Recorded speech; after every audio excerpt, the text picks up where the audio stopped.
Assalamualaikum warahmatullahi wabarakatuh. Perkenalkan, nama saya Leni Mardiana dari kelas Manajemen 1 Rekti.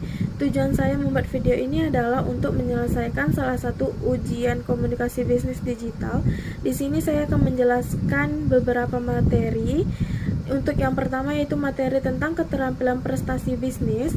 Pengertian dari presentasi bisnis ini adalah menyampaikan informasi tentang aktivitas bisnis atau pengembangan produk, pengajuan usul proyek, perluasan pasar, dan lain sebagainya yang dilakukan pembicara kepada audiens yang hadir dalam forum bisnis. Presentasi dalam bisnis sangat penting dilakukan karena memiliki tujuan yang hendak dicapai.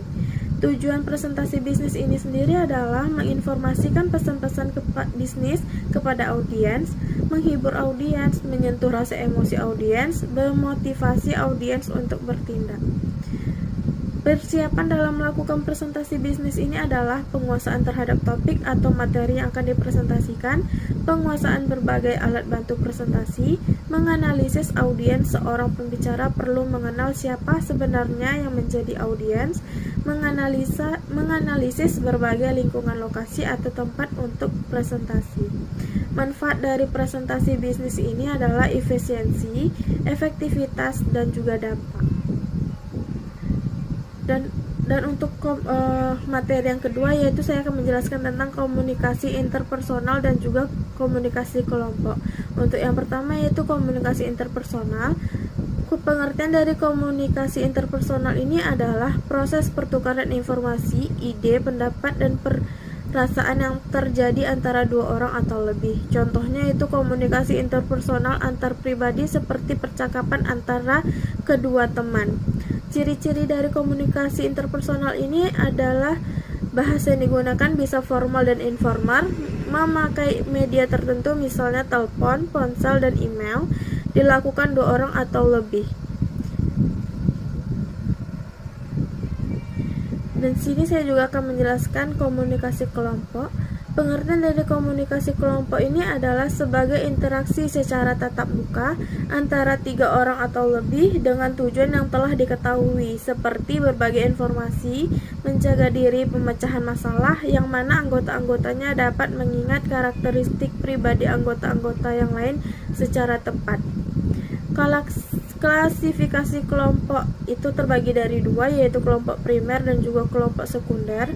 Kelompok primer ini adalah kualitas komunikasi dalam kelompok primer bersifat dalam dan meluas, sedangkan kelompok sekunder adalah komunikasi bersifat dangkal atau menembus permukaan luar dari kepribadian kita dan terbatas hanya berkaitan dengan hal tertentu saja.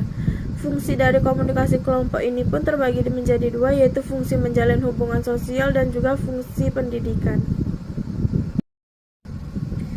Baik, di sini saya akan menjelaskan materi yang ketiga yaitu tentang negosiasi bisnis.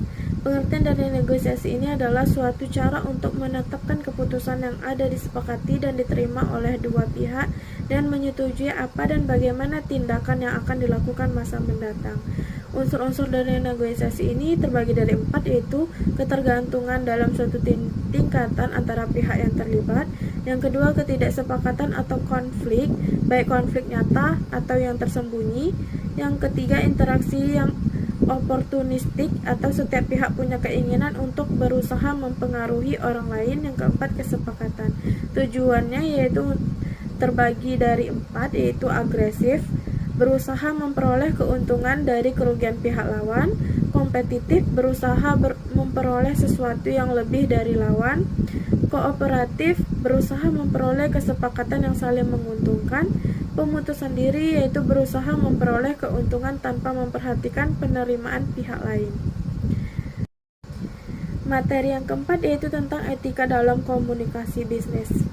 Peran etika terbagi menjadi dua, yaitu etika memberikan dorongan dan mengajak setiap individu guna bersikap yang kritisan, bersikap rasional dalam rangka mengambil keputusan berdasarkan kepada pendapatnya sendiri dan bisa untuk dipertanggungjawabkan secara baik.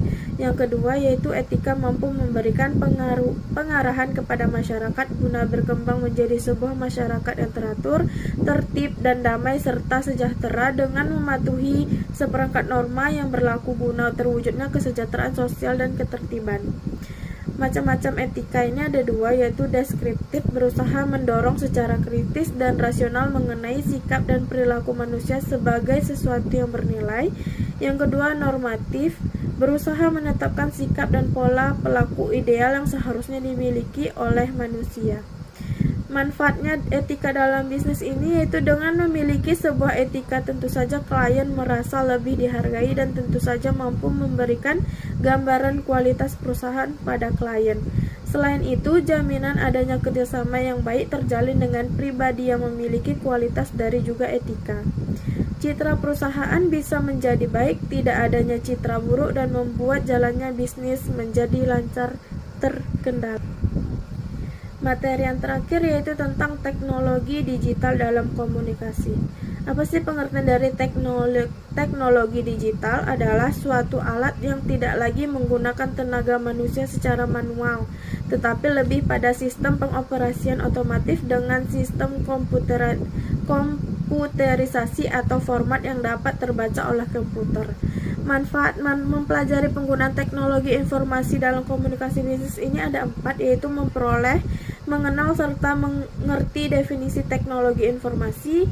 Yang kedua, memperoleh, mengenal serta mengerti fungsi teknologi informasi dalam komunikasi bisnis. Yang ketiga, memperoleh, mengenal serta mengerti alasan penggunaan teknologi informasi dalam komunikasi bisnis. Yang terakhir yaitu memperoleh, mengenal serta mengerti penggunaan teknologi informasi dalam komunikasi bisnis. Kelebihan dari teknologi digital ini terbagi menjadi 3, yaitu yang pertama, data yang terkirim dari suatu tempat ke tempat lain tidak terpengaruh cuaca buruk dan noise karena data yang transmisikan dalam bentuk sinyal digital. Yang kedua, berbagai tipe sistem komunikasi tersedia dan dapat terpakai. Yang ketiga, biaya perawatan lebih rendah karena lebih praktis dan stabil.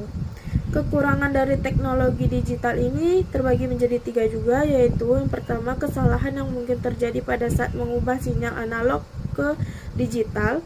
Yang kedua, kemungkinan tercurinya data digital yang penting seperti nomor rekening, data pekerjaan, dan lain-lain oleh hacker ataupun virus.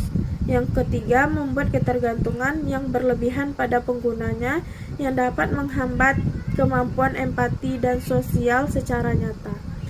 Baik, seginilah penjelasan materi yang saya sampaikan. Bila ada kesalahan mohon dimaafkan. Assalamualaikum warahmatullahi wabarakatuh.